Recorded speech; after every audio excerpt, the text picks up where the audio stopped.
सबसे पहले और सबसे सटीक डिटेल्ड एमसीक्यू का सॉल्यूशन लेकर हाजिर है आपके बीच में chartered studies academy YouTube channel. प्यारे बच्चों, सीए इंटर एडवांस अकाउंट जनवरी 25 जो आज पेपर हुआ उसके एमसीक्यू के सभी सॉल्यूशंस में डिस्कस करने वाला हूं। लेकिन जिस बच्चे की आंसर शीट है इसे मत देखना, इसमें बहुत सारी गलत है, मैं बताता हूँ डिटेल में आपको। चैनल को सब्सक्राइब जरूर करना और कॉमेंट करके बताना आपने कितना स्कोर किया। एक बात का ध्यान रखना, अगर आप लॉ पे फोकस कर रहे हो तो ये वीडियो बेशक बाद में देख लेना तो भी चलेगा।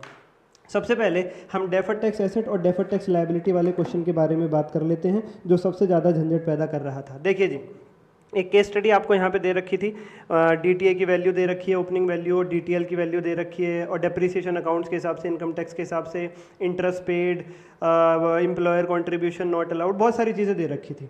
क्वेश्चन ने सबसे पहले पूछा डेफर्ड टैक्स लायबिलिटी की वैल्यू क्या होगी 31/3/24 को। 31/3/23 को वैल्यू थी डेफर्ड टैक्स लायबिलिटी की 2,10,000, इसमें 1,20,000 ऐड हो जाएगा और फाइनल आंसर आ जाएगा 330। सर कौन सा 120 ऐड होगा इसके अंदर? देखिए ये वाला 120 ऐड होगा जो डिप्रिसिएशन अकाउंट्स में कम था, इनकम टैक्स में ज़्यादा था। ये जो डिफरेंस है 6 लाख, इस पर 20% का टैक्स रेट, 330 आपका टोटल आंसर हो जाएगा।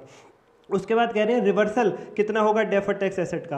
ये फोर्थ पॉइंट पढ़िए, पिछले साल एम्प्लॉयर का पीएफ डिसअलाउड था, इस साल अलाउड हुआ है, यही डीटीए रिवर्स होगा। 82,000 पे 20% यानी कि 16,400। परमानेंट डिफरेंस AS 22 के हिसाब से क्या होता है? डोनेशन। और डेफर्ड टैक्स एसेट की क्या वैल्यू होगी 31 मार्च 24 को? 1,23,600। ये आंसर रहेगा इसका। देखिए ओपनिंग वैल्यू कितनी थी डेफर्ड टैक्स एसेट की? 1,20,000। इसके अंदर अगर आप एडजस्टमेंट्स करेंगे तो आप 1,23,600 तक पहुंच जाएंगे। कमेंट करके बताइएगा अगर इस क्वेश्चन के अंदर कोई दिक्कत है किसी को भी। नेक्स्ट, एस लिमिटेड ने 25 लाख का लोन लिया ABN बैंक से और उसको फिर आगे इक्विटी शेयर्स में इन्वेस्ट कर दिया, और क्वेश्चन कह रहा है कि इसको कहाँ दिखा करके चले। इसका करेक्ट आंसर होगा C। एस लिमिटेड ने इक्विटी शेयर्स में इन्वेस्टमेंट करी है जो कि क्वालिफाइंग एसेट नहीं है, इसलिए डायरेक्टर्स अगर उसे कॉस्ट ऑफ इन्वेस्टमेंट में ऐड कर रहे हैं तो वो गलत है। उसके बाद एक AS7 का क्वेश्चन है, यहाँ पे फिक्स प्राइस है 350 lakh, metal purchase, labour charges, unused, estimated future cost, payment received वगैरह वगैरह दे रखे हैं।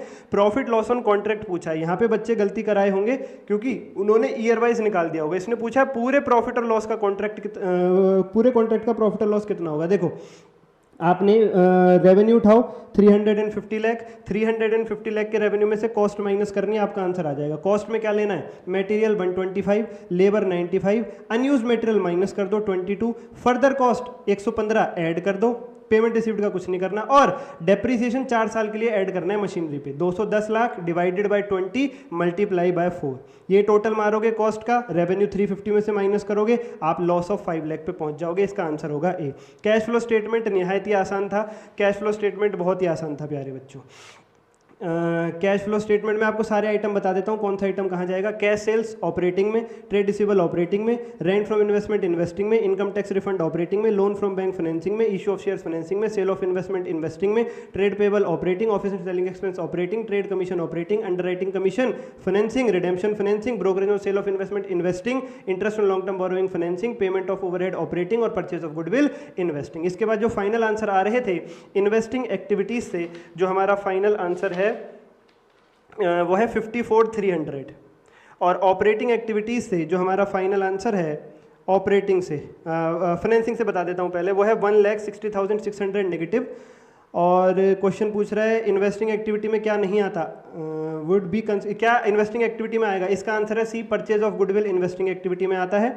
और cash flow from operating activity का आंसर है 1,54,500, 1,54,500। ठीक है सर जी, ठीक है सर जी। उसके बाद एक लोन लिया ग्लो लिमिटेड ने 5 लाख का जून 2023 में, जो 10 इक्वल इंस्टॉलमेंट्स में आपको चुकाना है और हर एक इंस्टॉलमेंट 6 महीने बाद आएगी।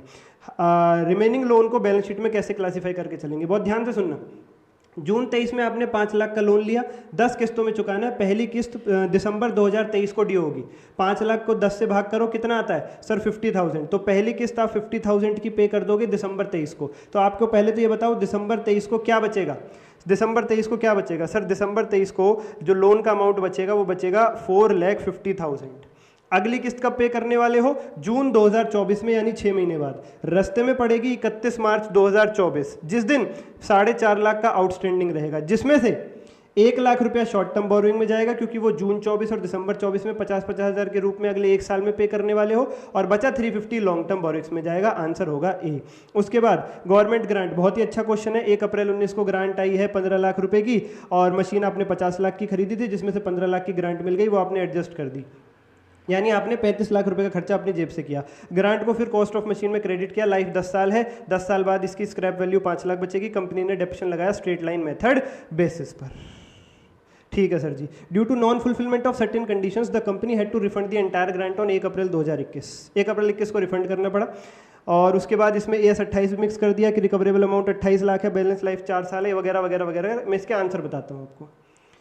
31 मार्च 2022 का डिप्रिसिएशन कितना होगा? ये बिल्कुल ठीक आंसर है, ये बिल्कुल ठीक आंसर है। 31 मार्च 2022 का डिप्रिसिएशन होगा 4,87,500। कैसे आएगा? 50 लाख की मशीनरी, 15 लाख की ग्रांट मिल गई, हटा दो, बचा 35 लाख। उसको डिवाइड करो, 35 लाख में से स्क्रैप वैल्यू माइनस करो 5 लाख, डिवाइड करो 10 से, 1 साल का आगे डेप्शन 3 लाख, 2 साल का माइनस करो 29 लाख पे आप पहुंच गए। उसके बाद आपने रिफंड कर दी ग्रांट 15 लाख, वो एड बैक हो जाएगी 29 और 15 44 लाख। अब आपको जो डेप्शन निकालना है वो कैसे निकालना है? बची हुई पे तो 3 लाख है ही, और जो 15 लाख अभी आपने ऐड किया वो 8 साल में डिस्ट्रीब्यूट होगा, 15 लाख डिवाइडेड बाय 8 वो आएगा 187,500। तो 3 + 187,500 487,500 हो जाएगा। ठीक है सर। और उसके बाद ये क्वेश्चन देखिए, ये क्वेश्चन पूछा था कि कैरिंग अमाउंट कितना होगा 31 मार्च 21 को, अभी हमने निकाला 29 लाख। ठीक है सर। उसके बाद इम्पेयरमेंट प्रॉफिट और लॉस कितना होगा? इसका आंसर होगा 6,25,000। देखो आपने इसको खरीदा 50 लाख रुपए में, लेकिन 15 लाख की ग्रांट मिल गई, वो हटाओ, आपने इसको 35 लाख पे रिकॉर्ड किया। 35 लाख पे रिकॉर्ड करने के बाद 19-20 का डेप्शन 3 लाख, 20-21 का depreciation 3 lakh, total 6 lakh minus हुआ, आप 29 लाख पे पहुंच गए। उस दिन 1 अप्रैल 21 को आपने 15 लाख पेमेंट करी, 44 लाख पे आप टोटल इसकी वैल्यू निकल करके आ गई। फिर अगले साल का डेप्शन अभी आपने निकाला 21-22 का 487,500, वो वहां से माइनस कर दो। 22-23 का डेप्शन फिर से 487,500 माइनस कर दो, तो आपकी WDV निकल के आएगी 34,25,000 1 अप्रैल 2023 को। जबकि आपका रिकवरेबल अमाउंट है मात्र 28 लाख। तो AS 28 के हिसाब से आप कॉस्ट को, कैरिंग अमाउंट को घटा के रिकवरेबल अमाउंट पे ले आओगे। 3425 माइनस 28 लाख 6,25,000, 6,25,000 ये आपका डेबिट हो जाएगा यहाँ पर। और ये थोड़ी सी कंफ्यूजन है इस क्वेश्चन के अंदर बच्चों, इस क्वेश्चन के अंदर थोड़ी सी कंफ्यूजन है कि amount of profit loss on exchange of machine कितना होगा। 1 अप्रैल 23 को आपकी मशीनरी की वैल्यू बची है 28 लाख, फर्दर लाइफ 4 साल है, 4 से डिवाइड करोगे 7 लाख का अगले साल का डेप्शन, बची 21 लाख। अब क्वेश्चन ने आगे लिख दिया कि आपने 20 लाख की मशीनरी दे दी और पेइंग कैश लिख दिया कि कैश भी पे किया साथ में। तो 20 लाख की मशीन गई और 2 लाख का कैश गया, 23 लाख का सामान चला गया, वैल्यू आई है नई मशीन की 18 लाख। तो 5 लाख का लॉस आना चाहिए, लेकिन वो ऑप्शन में है नहीं।